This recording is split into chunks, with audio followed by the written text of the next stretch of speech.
Pagod ka na ba?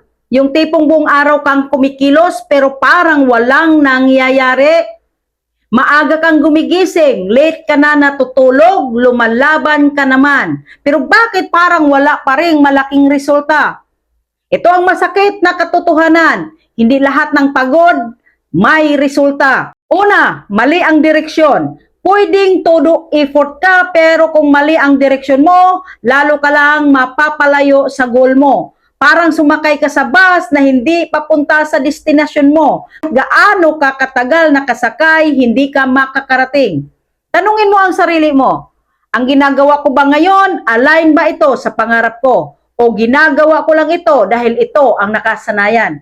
Busy ka, pero hindi ka umuusad. Hindi dahil tamad ka, kundi dahil hindi malinaw ang target mo. Pangalawa, kulang sa strategy. May mga tao na akala nila kapag mas pagod, mas malaki ang kita. Hindi ganon. Ang pag-angat, hindi lang sa sipag, nasa strategy. Ano ang skill na kailangan mong i-upgrade? Ano ang network na kailangan mong pasukin? Ano ang habit na kailangan mong baguhin? Kung pareho ang galaw mo araw-araw, pareho rin ang resulta. Growth is not accidental. It is designed. Pangatlo, mali ang focus. Minsan pagod ka pero ang totoo, pagod ka sa maling bagay. Pagod ka sa kakaisip sa opinyon ng iba. Pagod ka sa kakakumpara sa ibang tao. Pagod ka sa karireklamo. Imbes na maubos ang energy mo sa growth, naubos sa negativity. Ang focus mo dapat nasa improvement, hindi sa impressing people.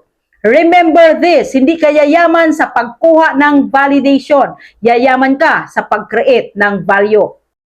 Pang-apat, hindi ka nag-a-adjust. Ang buhay nagbabago, ang market nagbabago, ang opportunity nagbabago. Ikaw ba, nagbabago ka rin?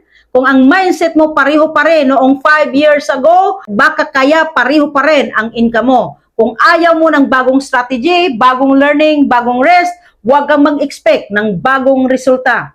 Hindi ka kulang sa pagod, pero baka kulang ka sa linaw ng goal, tamang strategy, self-development at tapang mag-adjust. Ang pagod, hindi sukatan ng progress. May mga taong pagod pero paikot-ikot lang. May mga taong focus at mabilis umangat. Kung pagod ka ngayon, huwag mo agad isipin na sumuko. Baka kailangan mo lang ayusin ang sistema mo. Ayusin ang direksyon, ayusin ang mindset, ayusin ang circle mo, ayusin ang focus mo. At tandaan mo ito, mas mabuti ang pagod na may patutunguhan kaysa pagod na walang malinaw na direksyon. Hindi ka nilikha para lang mapagod, nilikha ka para umangat. Ngayon, ang tanong, magpapatuloy ka ba sa parehong galaw o aayusin mo na para mag-iba ang resulta? Ikaw ang may hawak ng desisyon.